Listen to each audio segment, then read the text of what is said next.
पता नहीं क्या शादी की है। अरे शादी से पहले तो माँ बाप बोल रहे थे पूरा पैकेज है बहू का हमारी बेटी। पैकेज तो छोड़ो, ये तो एक गुण नहीं रखती है। माँ जी पूरी कोशिश तो करती हूँ मैं, लेकिन आपको तो कभी ये कमी कभी वो कमी। अरे हम भी बहू थे किसी की, लेकिन मजाल है कि किसी बात की कमी हो मेरी सास को। उनको तो किसी से कोई प्रॉब्लम आज भी नहीं है मम्मी जी। वो तो आप ही हैं जो हर बात पर मीन मेक निकालती है। एक तो ना मम्मी मत बोला कर, माँ जी या सासू माँ बोला कर, समझी। माँ जी आप चाहती क्या है मुझसे? मैं ऑफिस भी जाती हूँ, घर भी संभालती हूँ, और फिर भी। अरे ऑफिस ऑफिस क्या लगा रखी है हर बात में? ऑफिस से पहले भगवान होते हैं। मेरी सास को देखो, सूरज उगने से पहले नहा धोकर मंदिर में बैठ जाती थी। माँ जी रात को 11 बजे आती हूँ ऑफिस से, सुबह 5 बजे कैसे उठूं? अरे तो फिर घर बैठो ना, किसने कहा था नौकरी करो। बहू चुप हो जाती है। थोड़ी देर बाद सास की बेटी रिया घर आती है। माँ क्या हुआ, फिर लड़ाई? अरे लड़ाई नहीं, बस समझा रही थी। ये सुबह उठती नहीं, पूजा नहीं करती, घर में लक्ष्मी कैसे आएगी? माँ भाभी 7 बजे निकलती है ऑफिस के लिए, और तू चाहती है कि 5 बजे पूजा करे। मैं तो तेरे घर में रहती थी तो भी मैं नहीं करती थी। तो चुप कर, तुझे क्या पता बहू का धर्म क्या होता है? और माँ का धर्म क्या होता है? बहू को परेशान करना। रिया। अगले दिन सुबह पड़ोसन शकुंतला चाय लेकर आती है। अरे भाभी जी आपकी बहू कितनी अच्छी है, कल मेरी माँ को लिफ्ट दी अस्पताल तक। दूसरों के लिए तो सब करती है। अरे भाभी जी आजकल की लड़कियां कहाँ इतना करती है, थोड़ा ढील दो उन्हें। शकुंतला तुम नहीं समझोगी। शाम को सास मंदिर में पंडित जी से मिलती है। पंडित जी बहू पूजा नहीं करते, घर में कलेश रहता है। माता जी भगवान तो मन से मिलते हैं, बहू मेहनत करती है, परिवार पालती है, यही तो सेवा है। अरे लेकिन पंडित जी विधि विधान भी तो जरूरी है। माता जी जो बहू थकी हुई हो फिर भी घर संभाले वो खुद ही पूजा है। जबरदस्ती से भगवान नहीं मिलते, प्यार से मिलते हैं। सास वापस घर आती है। थोड़ी देर रुककर बहू की थाली परोसती है। बहू देखती है तो हैरान रह जाती है। माँ जी ये खा ले, ऑफिस से आई है, थक गई होगी। राकेश सुन, तेरी पत्नी कमाती है ठीक है, घर भी चल रहा है ठीक है, लेकिन बेटा घर सिर्फ पैसों से नहीं चलता। माँ अब क्या हुआ? क्या हुआ? सुबह 9 बजे उठती है तेरी पत्नी, मैं 7वें साल से देख रही हूँ। न पूजा न घर का काम, बस ऑफिस ऑफिस। अरे माँ वो हमारी ईएमआई भरती है, गाड़ी उसी की कमाई से आई है, तू ये सब क्यों नहीं देखती? गाड़ी से स्वर्ग नहीं मिलता बेटा। अगले दिन सास अपनी पड़ोसन कमला के घर पहुंची। कमला तेरी भतीजी है ना सुमन, वो अभी भी कुंवारी है? हाँ भाभी जी क्यों? अरे मेरा छोटा वाला अमित है ना, सोच रही हूँ उसके लिए देखूं। लड़की घर वाली होनी चाहिए, सुबह उठने वाली। भाभी जी सुमन तो भोर में उठती है, गाय धोती है, पूजा करती है, बिल्कुल पुराने जमाने की लड़की है। सास की आंखें चमक उठी। अरे बस यही चाहिए मुझे। बड़ी बहू तो सही नहीं लाई, छोटी बहू सही लाऊंगी। शाम को अमित घर आया तो सास ने उसे बुलाया। अमित बेटा बैठ जा, तेरे लिए एक रिश्ता आया है। माँ मैंने अभी कुछ सोचा नहीं है। अरे मैंने सोच लिया है, लड़की संस्कारी है, सुबह उठने वाली है, घर संभालना जानती है। नौकरी करती है? नहीं। माँ आज के जमाने में देख ली मैंने एक बहू, अब पुराने जमाने की लाऊंगी। ये बात किसी तरह बड़ी बहू तक पहुंची। वो चुपचाप रसोई में खड़ी रही। बड़ी बहू खुद से बोली, मैं ईएमआई भरती हूँ, गाड़ी लाके दी, छुट्टी के दिन घर साफ करती हूँ, फिर भी कमी मुझ में है। तभी राकेश आया। सुना तूने? हाँ। अरे तू कुछ मत सोच, माँ को मैं समझाऊंगा। अरे मत समझाओ, जिस दिन माँ को खुद समझ में आएगा उस दिन ज्यादा असर होगा। रीना घर आई तो पहले हफ्ते सास बहुत खुश थी। सुबह 5 बजे उठती थी, पूजा करती थी, झाड़ू पोछा खाना सब। लेकिन 1 महीने में सास की खुशी हवा हो गई। कमला पड़ोसन घर आई। भाभी जी ये छोटी बहू है आपकी? अरे इसका हुलिया तो देखो। सास ने देखा, रीना के बाल बिखरे थे, साड़ी में दाग था, आंखों के नीचे काले घेरे। रीना अंदर जा। कमला के जाती ही सास भड़की, ये क्या हाल बना रखा है अपना, बाल तो ठीक से बांध लिया करो। माँ जी सुबह से इतना काम है, आईने के सामने खड़े होने की फुर्सत कहाँ मिलती है। अरे तो काम करो, लेकिन दिखो तो ढंग की। रीना चुप। मंदिर में पंडित जी की पत्नी मिली। अरे भाभी जी छोटी बहू लाई हो, ये है। सास ने जल्दी से रीना को आगे नहीं किया। हाँ वो ना आज थकी हुई है। घर जाकर सास खुद से बोली, बड़ी बहू सुधा को देखो, हमेशा चमकती दमकती, ऑफिस जाती है तो क्या हुआ, दिखती तो है अच्छी। रात को अमित कमरे में आया, मुंह उतरा हुआ था। क्या हुआ? माँ राकेश भैया के पास कार है, फ्लैट में पैसे लगाए और मैं अभी भी किराए के घर में हूँ। ऊपर से तूने ऐसी बहू दी जो कमाती ही नहीं है। अरे बेटा संस्कारी लड़की। माँ संस्कार से दिल्ली का किराया नहीं भरता। मैंने कहा था मुझे पढ़ी लिखी लड़की चाहिए, नौकरी वाली चाहिए, तूने सुना ही नहीं। तो ये क्या कह रहा है बेटा? हाँ माँ, भैया की बीवी सुधा कमाती है तभी वो आगे बढ़ गया। मैं वैसा का वैसा ही हूँ, उल्टा एक जिम्मेदारी और बढ़ गई। सास सन बैठी रही। पहले सुधा से खुश नहीं थी, अब रीना कम पड़ गई। क्यों कोई अच्छी लड़की उनके घर की बहू नहीं बन पा रही है? सास परेशान होकर सोचने लगती है, आखिर कैसे अच्छी लड़की देखा जाए, क्योंकि छोटा बेटा भी कंवारा है। काश उसके लिए तो परफेक्ट बहू आ जाए। सास धीरे से बोली, तब मैं क्या करूं? जो तुम लोगों के भाग्य में था वही तो मिलेगा। रात को सास अकेली बैठी थी, दोनों बहुओं को देख देख कर थक गई थी।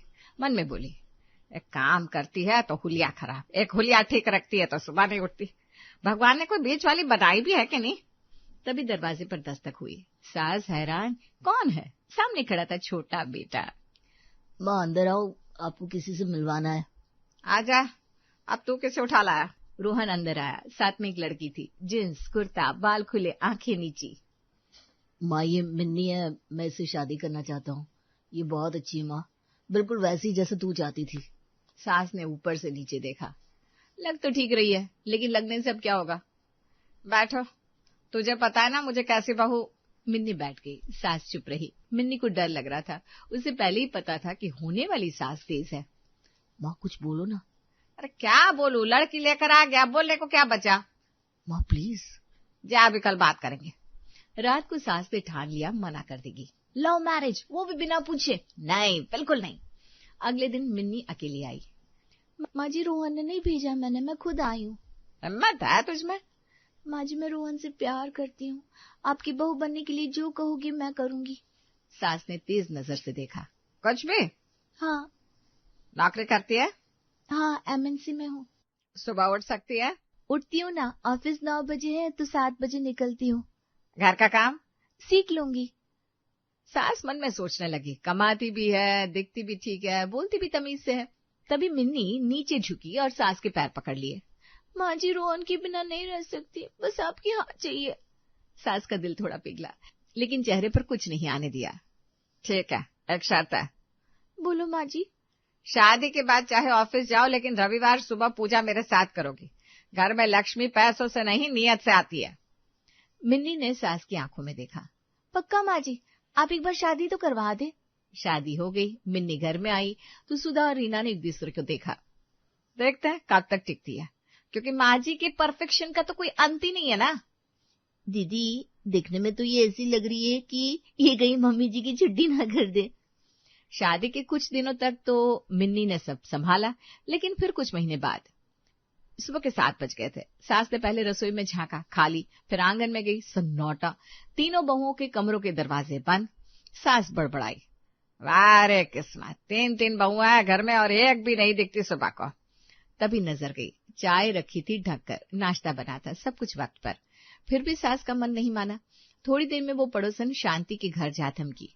शांति के हाल बुरे थे। बहू ने घर में बोल दिया था कि सास ससुर को अलग रहना होगा। शांति आंखें पोंछती रहती थी आजकल। शांति क्या बताऊं, 3 बहुएं हैं मेरी, एक भी सुबह मुंह नहीं दिखाती। भाभी जी कम से कम घर में तो है, मुझे तो घर से निकाल रही है मेरी बहू। अरे वो अलग बात है, लेकिन सुबह उठना तो बनता है ना।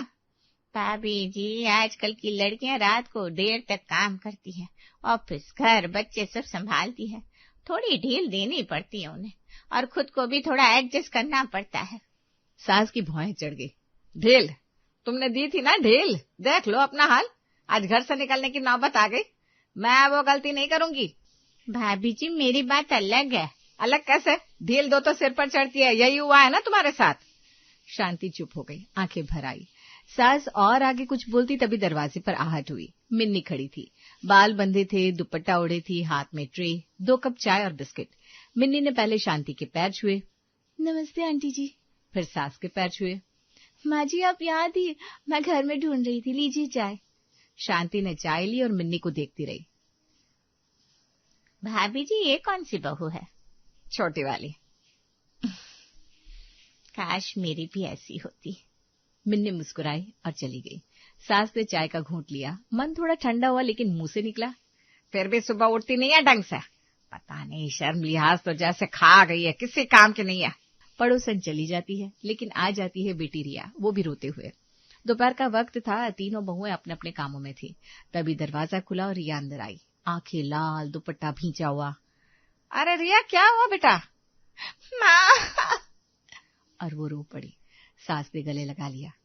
बता बेटा क्या किया उस घर वालों ने? माँ मेरी सास भगवान कसम पागल है, पागल। सुबह 5 बजे उठाती है, पूजा करो, आरती करो, प्रसाद बनाओ। माँ मैं थक जाती हूँ। हाय रे, 5 बजे इतने सुबह? और घर का सारा काम भी मुझ पर, ऊपर से कहती बहू का धर्म है, संस्कार है। माँ ये कोई जिंदगी है? सास का चेहरा गुस्से से लाल हो गया। कहाँ की पागल मिली है तुझे? आजकल की नाजुक लड़कियां इतना काम करेंगी? जमाना बदल गया, ये क्या सोच रखी है उसने? तभी सुधा चाय लेकर आई। सास ने आंखें तरेरी। सुधा देख नहीं रही मेरी बेटी रो रही है, जल्दी से ठंडा पानी ला और रिया के लिए कुछ खाने को बना। सुधा अंदर चली गई। सास रिया से बोली, तो यहीं रुक कुछ दिन, 3 भाभी है तेरी, आश कर, यह घर तेरा है बेटा। रिया ने आंसू पोंछे। सच में माँ तू कितनी अच्छी है। तेरी बहुओं को भी पता है कि कितनी सोने की सास मिली उन्हें। सास ने गर्दन उठाई। पता होना चाहिए, मैं कब किसी पर हुक्म चलाती हूँ? जो मन में आए करे, मुझे क्या। अंदर रसोई में तीनों बहुएं खड़ी थी। रीना धीरे से बोली, सुना, हुक्म नहीं चलाती है। सुधा ने चाय का कप रखा और बोली, वही जो हर रोज सुबह हमें सुनाती है, वही बातें। बिन्नी बोली, रिया दीदी की सास 5 बजे उठाती है और हमारी माँ जी वो भी तो यही करती हैं। फर्क बस इतना है, वो सास है तो पागल है, ये माँ है तो संस्कारी है। तीनों चुप हो गए। बाहर सास रिया का सिर सहला रही थी। तेरी सास को क्या लगता है बहू कोई नौकर है? आजकल लड़कियां पढ़ी लिखी हैं, कमाती है, उन्हें समझना पड़ता है। बिल्कुल माँ। मैंने तो कभी अपनी बहुओं पर जोर नहीं डाला, जो करे खुशी से करे। सुधा ने अंदर से सुना, आंखें बंद की। मिन्नी ने धीरे से कहा, भाभी कल सुबह माँ जी ने क्या कहा था याद है? याद है ना, जाने दो, आज बेटी है तो नियम बदल गए। माँ हो तो सास के नियम दिखते हैं, सास हो तो अपने नियम नहीं दिखते। तीनों ने एक दूसरे को देखा, कुछ नहीं बोली, बस मुस्कुरा दी। दोपहर का वक्त था। सास और रिया आंगन में बैठी थी, चाय के कप सामने रखे थे। देख रही है रिया, तीनों को एक भी काम की नहीं है। क्यों माँ क्या हुआ? अब क्या बताऊं बेटा, सुधा को देख, ऑफिस करती है, घर उसे दिखता ही नहीं। बड़े बड़े कपड़े पहनती है, पर घर की एक चीज ठीक से रखती नहीं है वो। हाँ माँ, भाभी तो बड़ी मॉडर्न है। अरे ना, सुबह उठती तो है, लेकिन बाल देखो उसके। कोई कहे ये मेरी बहू है, मुझे शर्म आती है पड़ोसन के सामने। सच में माँ। और ये छोटी वाली मिन्नी बड़ी आई थी पैर पकड़कर, शर्त मानी थी, 2 महीने में सब भूल गई।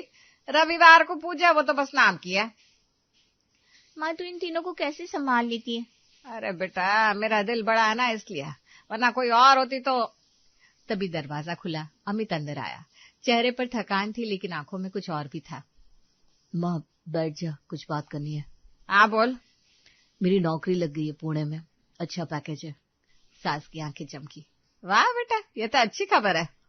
हाँ माँ, तो मैं और रीना अगले महीने निकल जाएंगे। सास का चेहरा एक पल में बदल गया। तू जा, रीना नहीं जाएगी। माँ, मैंने कह दिया। माँ ये क्या बात हुई? मेरी पत्नी है वो। और मेरी बहू है। घर में 3 बहू है, 2 कमाती है, अपना अपना देख लेती है, रीना घर देखती है। रिया बीच में बोली, माँ जाने दो ना, जब ये कुछ करती नहीं तो। सास ने रिया को ऐसे देखा कि वो रुक गई। तो चुप कर। बस साफ बता, रीना क्यों नहीं जाएगी?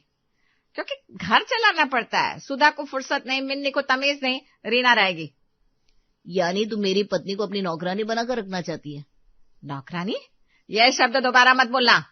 तो क्या बोलूं माँ? सच बोलूं तो बुरा लगता है तुझे? बेटा तू जाएगा तो मैं अकेली पड़ जाऊंगी। 3 बहू है तेरी। वो बहू है, बेटियां नहीं। अमित गुस्से में उठ गया। रिया देखती रही, चुप रही। थोड़ी देर बाद रीना रसोई से निकली। हाथ में आटे के निशान थे, बाल बिखरे थे। रिया ने ध्यान से देखा और सोचने लगी। फिर सुधा आई, थकी हुई, ऑफिस का बैग कंधे पर था। सास ने देखते ही कहा, आ गई, खाना गरम कर अपना। सुधा ने एक पल सास को देखा, कुछ नहीं बोली, अंदर चली गई। मिन्नी बाहर आई तो सास ने कहा, मिन्नी रिया के लिए चाय बना।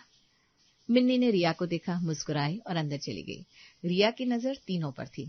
वो मन में ही बोली, ये तीनों मेरी ही तरह तो है, बस फर्क इतना है इनका घर यही है, जाए भी तो कहाँ जाए। सास फिर बोली, रिया बेटा देखा कितनी बेशर्म है तीनों, मुझे पूछती तक नहीं है। रिया ने चाय का घूंट लिया। हाँ माँ, लेकिन अंदर से वो जानती थी जो सास आज उन तीनों के साथ कर रही है, कल उसके साथ भी यही होता। बस उसकी सास का घर अलग था और इनकी सास का घर अलग। रविवार का दिन था, घर में अजीब सी हलचल थी। रिया सुबह से रसोई में घुसी थी। तीनों भाभियां हैरान थी। रिया, क्या हो रहा है? भाभी, आज माँ के लिए मैं खाना बना रही हूँ, तुम लोग मत आना रसोई में। अरे पर प्लीज भाभी, बस आज। 2 घंटे बाद दस्तरखान बिछा था। दाल मखनी, पनीर, पूरियां, खीर, हलवा, कढ़ी, चावल, पापड़, अचार, एक से। सास आई, आंखें फैल गई। अरे वाह, आज क्या बात है, किसने बनाया? बनाया तो है माँ जी, बैठिए। सास खुशी खुशी बैठ गई, पहला निवाला लिया। हाँ ठीक है, लेकिन दाल में नमक थोड़ा कम है। रीना ने आंखें बंद की। और ये पूरी थोड़ी कच्ची है बीच से। मिन्नी ने मुंह दबाया। खीर में इलायची और डालनी चाहिए थी। तीनों बहुएं चुप।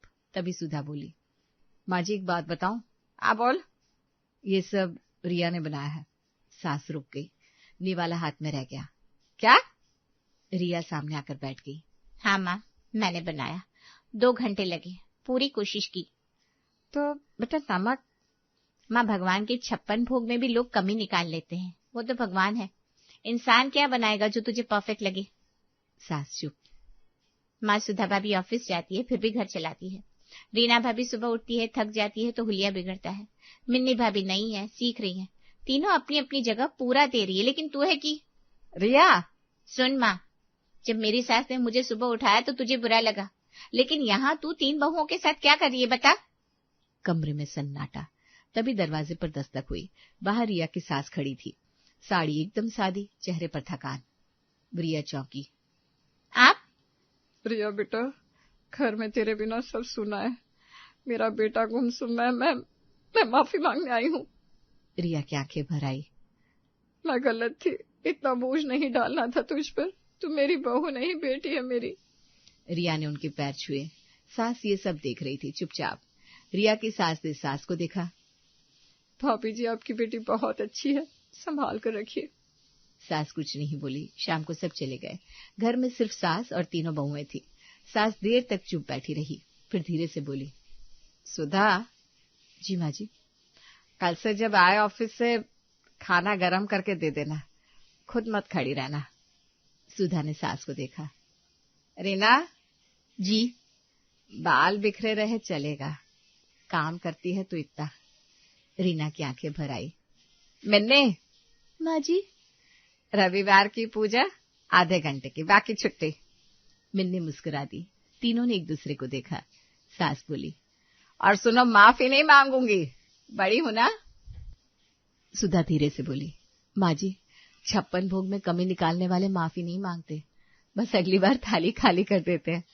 सास ने सुधा को देखा, फिर हंस दी, पहली बार दिल से।